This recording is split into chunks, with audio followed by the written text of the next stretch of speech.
While scrolling through Reddit, I came across this post right here. Was Don Matrick largely responsible for the decline of Xbox? Most people in this thread and online would agree that he is the sole architect and the reason for the brand's decline when he stepped on stage in 2013 to announce the Xbox One. But I'm here to tell you that's actually not 100% true.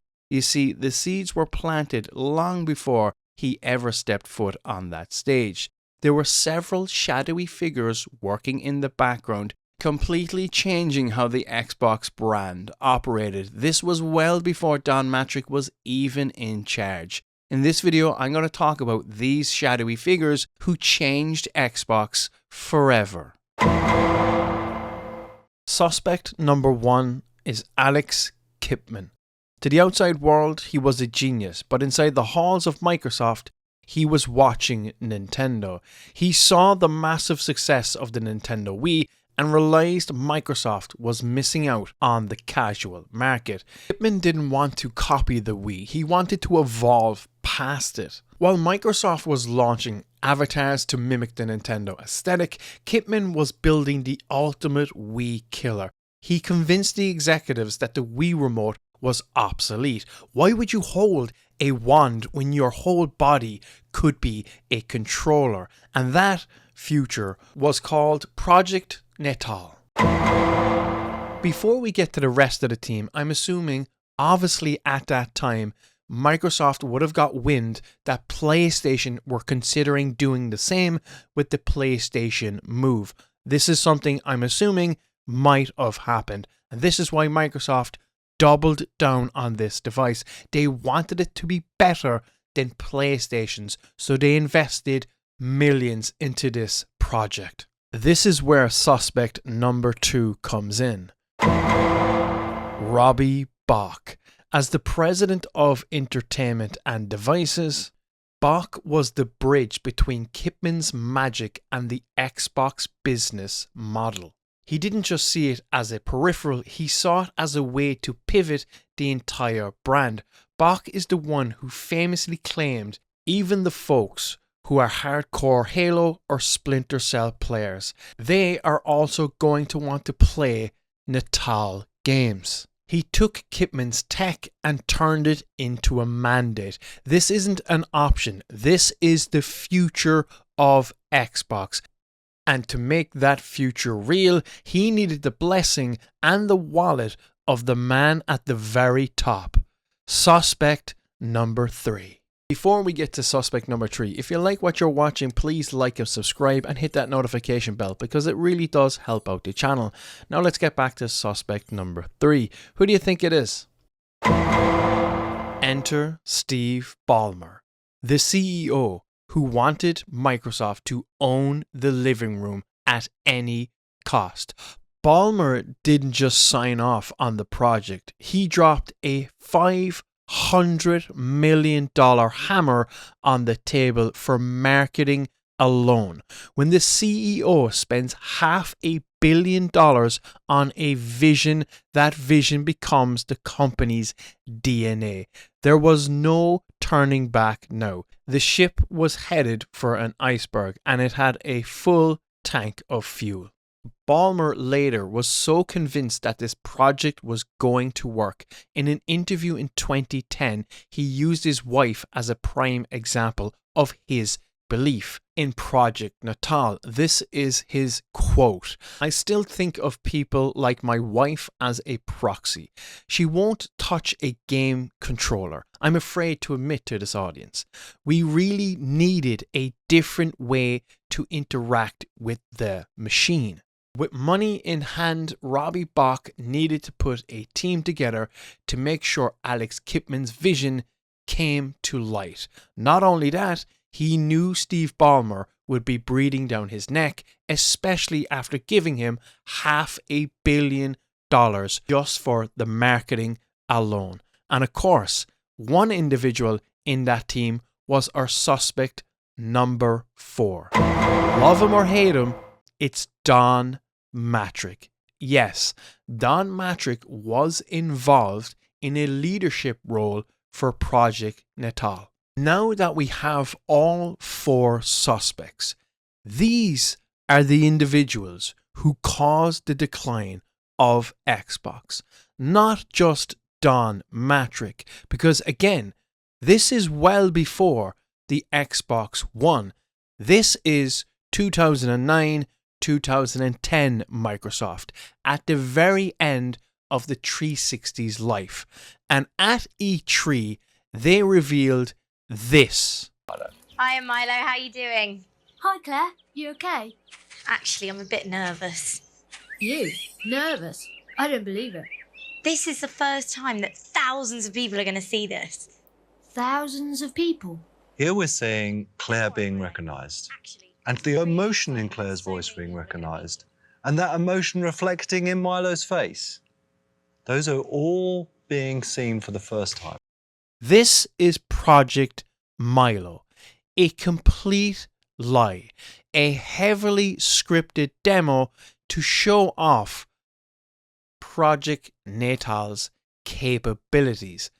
Overall, to this day, it's still talked about because it was a massive, massive lie by the famous Peter Molyneux, who has lied multiple times before in the past.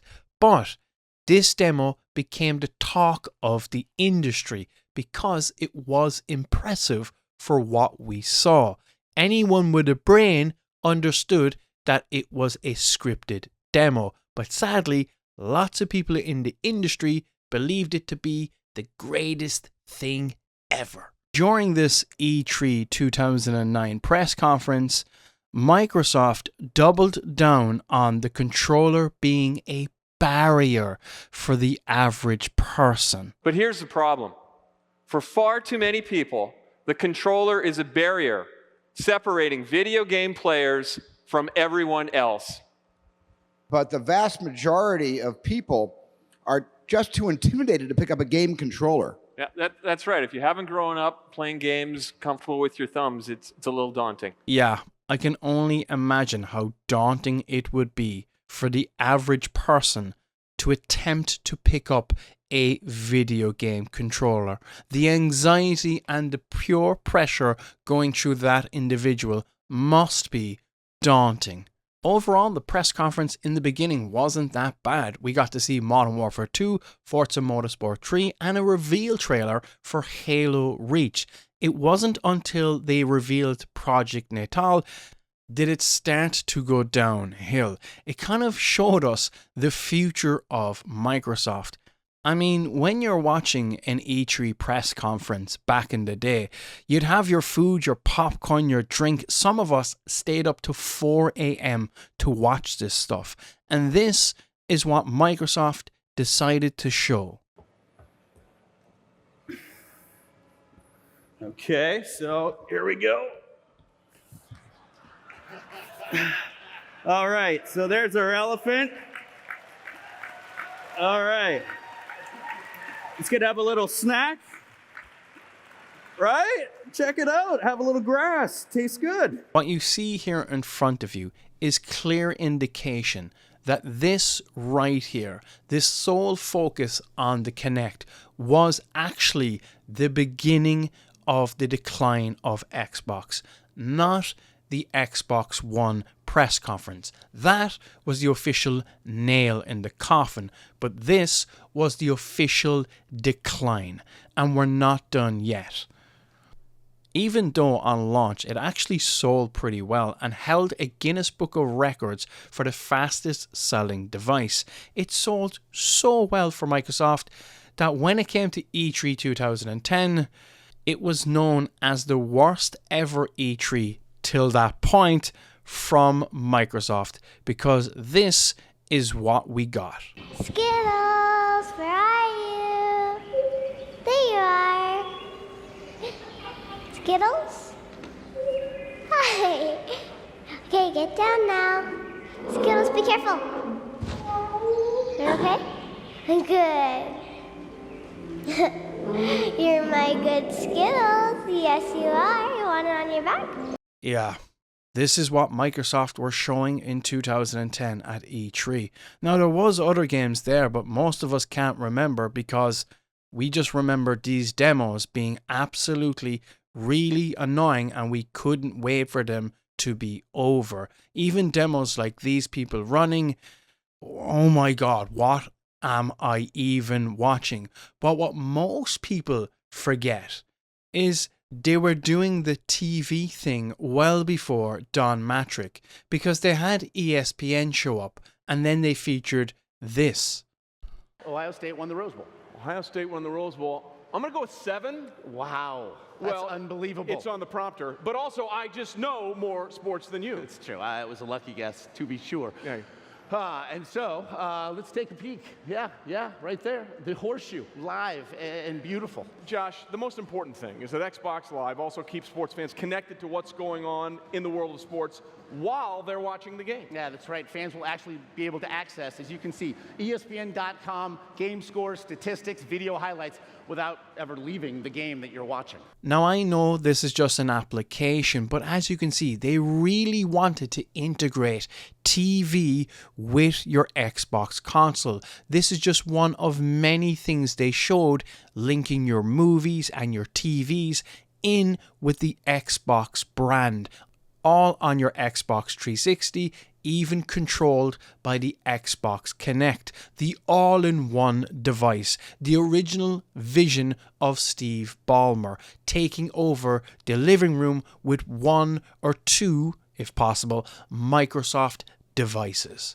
This, for me personally, is the official roller coaster off the deep end. This was when Microsoft really dipped very hard. And obviously, then the nail in the coffin for a lot of people was 2013. Introducing Xbox One. TV. Sports TV. Anybody? TV, and TV. Xbox, go home.